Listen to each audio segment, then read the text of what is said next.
היי, קרה לכם פעם שהילד או התלמיד שלכם אמר על עצמו איזשהו משפט שלא כל כך מקדם. למשל, יש לי חרדת מבחנים, או אני קשה לי לשבת על הכיסא, או יש לי זיכרון של דג. שלום לכם, כאן שלומית לויט מעץ החשיבה, ואני עוסקת בהוראה מותאמת. יש לי תלמידה חכמה, נבונה, מתוקה, אבל מה? היא לא כל כך מצליחה לזכור את לוח הכפל.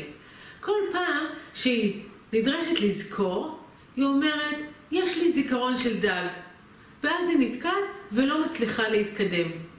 כל הטריקים והשטיקים והמשחקים שעשיתי איתה, שאני עושה בדרך כלל עם תלמידים שלי וזה עובד מצוין, איתה זה לא כל כך עבד. יש לי זיכרון של דג והייתה חוזרת וממלמלת. מה עושים עם אמונה כזו מקבעת? נזכרתי ב-NLP.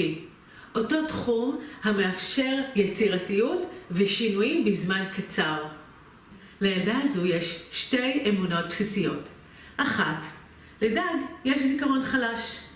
2, לי יש זיכרון של דג. את האמונה השנייה נוכל לשנות רק כשהיא תצבור הצלחות ותוכיח לעצמה שהיא מצליחה לזכור, וזה יהיה די קשה לאור האמירות האלה שהיא אומרת לעצמה שוב ושוב. אז מה עושים? האם אפשר לשנות את הדג? בוודאי שכן. את יודעת, סיפרתי לה? לפני כמה זמן הייתי בהרצאה של פרופסור מפורסם מאנגליה, מאוניברסיטה מפורסמת באנגליה, וזה באמת נכון, מאוניברסיטת אוקספורד. הפרופסור הסביר על יתרונם הנפלא של הדגים. את יודעת שפעם היו נוהגים לתת לילדים שמן דגים כדי לשפר את הזיכרון. והיום, כדי שיהיה להם יותר טעים, נותנים להם אומגה 3, שזה עשוי מדגים. וזה משפר את החשיבה והזיכרון. עשינו חיפוש בגוגל, והראיתי לה את נפלאותיו של הדג. מסתבר שקצת העלינו על הדג. הילדה חייכה. זה היה חידוש מרענן עבורה.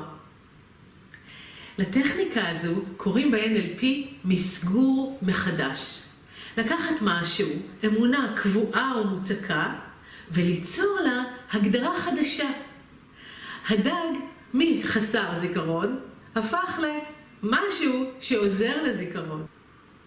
אני מזמינה אתכם להצטרף אליי למפגש אינטרנטי, ישירות למחשב או לנייד שלכם, בחינם. אתם מוזמנים לשריין את המקום שלכם כאן מתחת לסרטון. במפגש אני אתן לכם עוד קסמים וטריקים מעולם ה-NLP, כדי שתוכלו להשתמש בהם די מהר ובקלות עם הילדים והתלמידים שלכם.